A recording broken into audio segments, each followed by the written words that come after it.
And I'm going to talk about Mexico's financial risks, solving PEMEX for a solvent Mexico. It all started when Andrés Manuel López Obrador came to power. He promised to respect fiscal responsibility without resorting to tax increases. But nevertheless, his development strategy focused on boosting the government's role in the energy sector, investing in more infrastructure and financing more development.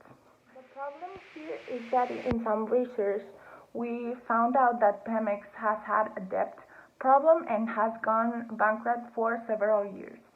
It is estimated that they have up to 105 billion in debt and 70 billion in liabilities to all the workers in their company. Only in the fourth quarter of 2019, it was reported that there were losses of almost 35 billion pesos. Pemex is the biggest fiscal problem facing the administration of President Andrés Manuel López Obrador. There are a lack of investors in exploration and extraction, which has caused a constant reduction in oil production. So Pemex has declared Mexico is highly integrated internationally in finance and trade. This financial integration helps us create trust between foreign investors and ourselves. Today, the country has and enjoys one of the most diversified export structures in the region. Since the establishment of NAFTA, Mexico has been specially integrated into the economy of the United States, sharing with them a more synchronous economic cycle.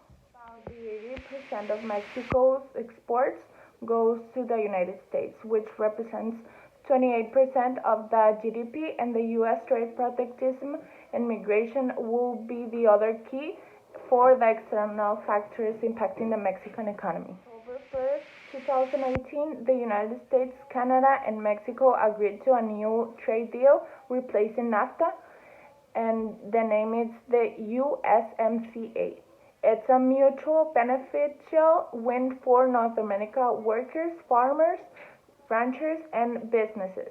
This agreement is created more balanced, reciprocal, and trade supporting high-paying jobs for Americans and growth in the North American economy.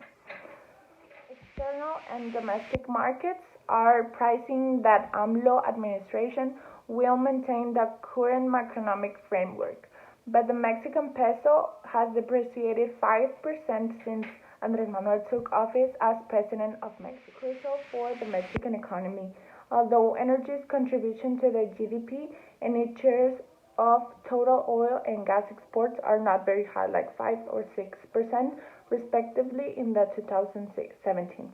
The company is very important for three reasons. There is a heavy government reliance on Pemex for budget revenues. It is the source of all oil and gas in Mexico, and it is a significant source of foreign exchange receipts. A financial crisis in Pemex could result in disruptions to the supply of oil in other countries. This could put a serious drag on the economy. Cultural diversity in Pemex.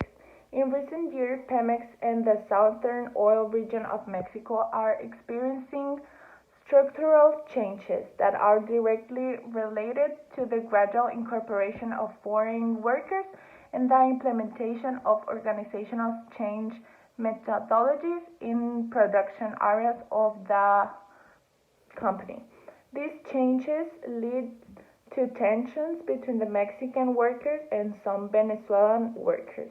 Political climate, Pemex will need to prove the viability of AMLO's plans while meeting a low schedule of debt repayment. Right now, Pemex debt totals to 106 billion.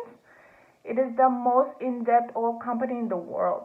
So Pemex has reported a loss of 7.6 billion in 2018, and oil production in Mexico is currently at a 15-year low.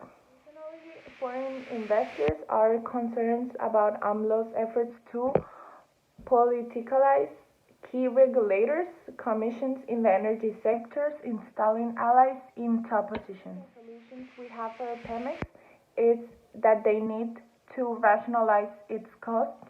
They need to shut down unprofitable wealth and refinery units, restructure internally, sell non-priority assets, spin off its medical services and hospitals, cut its staff in half, and redefine its wasteful pensions policies, cut the generous benefits for employees.